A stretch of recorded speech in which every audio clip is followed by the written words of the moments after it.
اعوذ باللہ من الشیطان الرجیم بسم اللہ الرحمن الرحیم قال امیر المؤمنین علیہ السلام من نسب نفسه للناس اماما فلیبدأ بتعلیم نفسه قبل تعلیم غیرہ۔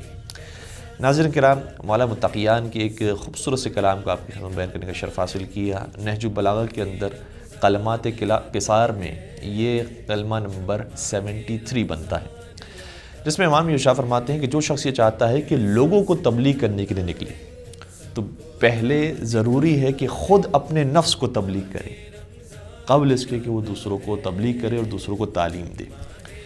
یہ بہت ضروری ہے۔ قرآن کریم کے اندر متعدد مقامات پر اس سلسلے میں آیات موجود ہے۔ مثال کے طور پر سورہ صف کی آیت نمبر 2 اور 3 کے اندر ارشاد یہ ہوتا ہے کہ یا ایھا الذین آمنوا لما تقولون ما لا تفعلون کبر مقتا عند اللہ ان تقولوا ما لا تفعلون۔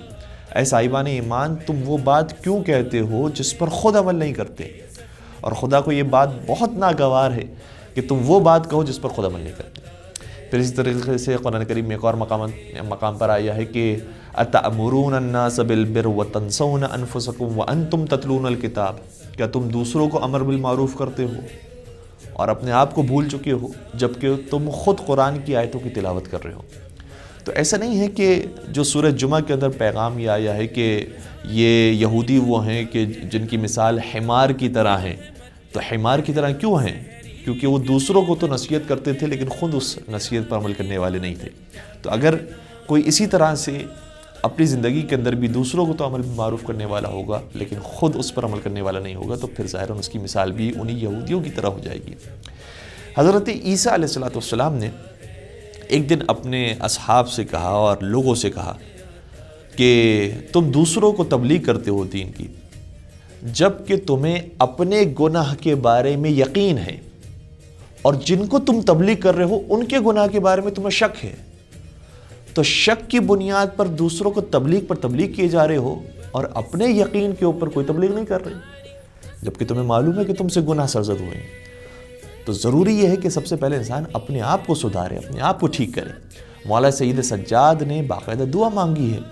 رمضان کی 24ویں تاریخ کے دن کی دعاؤں کے اندر یہ دعاؤں کا جملہ مولا سید سجاد کی طرف سے ملتا ہے کہ پروردگار میں پناہ مانگتا ہوں اس چیز سے کہ میں پسند کرنے والا تو ہوں نیک افراد کو، لیکن میرا شمار ان لوگوں میں نہ ہوتا ہو، اور میں ان لوگوں سے بدظن تو ہوں اور برا تو محسوس کرتا ہوں کہ جو برائیاں کرتے ہیں، لیکن میرا شمار بھی خدا نخواستہ ان میں نہ ہو۔ اب ظاہر سی بات ہے کہ مولانا سید سجادی ہمیں اور آپ کو سکھانے کے لیے دعا کر رہے ہیں کہ انسان کو دوسروں کو نیکی کے راستے دکھانے کے بجائے پہلے خود نیکی کے راستے کی طرف آنے کی کوشش کرنی چاہیے۔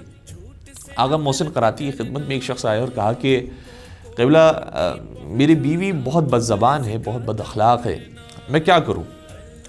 تو انہوں نے کہا، یا ظاہراً انہوں نے کسی ایک عالم کا واقعہ کوٹ کیا ہے، تو انہوں نے مشورہ دیا کہ تم کوئی زبان سے انہیں نصیحت نہ کرو، امر بالمعروف کرنے کی ضرورت نہیں ہے، ایک کام کرو شاید اس طریقے سے وہ تمہاری بیوی ٹھیک ہو جائے۔ وہ کیا؟ کہا کہ گھر کے چاروں طرف آئینے لگا دو، اور بڑے بڑے سے جب آئین لگے ہوں گے اور وہ بد اخلاقی کر رہی ہوگی تو خود اپنے آپ کو آئینے میں دیکھے گی، اور آئینے میں اپنے آپ کو جب برا دیکھے گی تو برداشت نہیں کر سکے گی، خود ٹھیک ہونے کی کوشش کرے گی۔ تو کہتے ہیں کہ یہ مشورہ بڑا کام کا ثابت ہوا کہ کچھ دنوں کے بعد ہی بیوی کا اخلاق بہتر ہونے لگا، کیونکہ کوئی بھی انسان پسند نہیں کرتا کہ اس کو برائی کے ساتھ دیکھا جائے، اس کی شہرت برے نام کے ساتھ ہو اور بدنامی کے ساتھ ہو۔ تو اگر انسان کو پتہ چل جائے کہ اس کے اندر کی جو برائیاں ہیں وہ کتنی زیادہ غلیظ اور بری ہیں، تو پھر دوسروں کی برائیاں انسان کو نظر نہیں آئے گی۔ سب سے پہلے انسان اپنے برائیوں کی طرف دیکھے۔ اور کسی نے کیا خوب کہا ہے کہ جب انسان انگلی اٹھا رہا ہوتا ہے کسی کی طرف، تو ایک انگلی کسی کی طرف اٹھاتا ہے، 4 انگلیاں خود انسان کی اپنی طرف اٹھ رہی ہوتی ہیں۔ پہلے 4 مرتبہ اپنے آپ کو اینالائز کرے، اس کے بعد دوسروں کی اصلاح کرنے کی کوشش کرے۔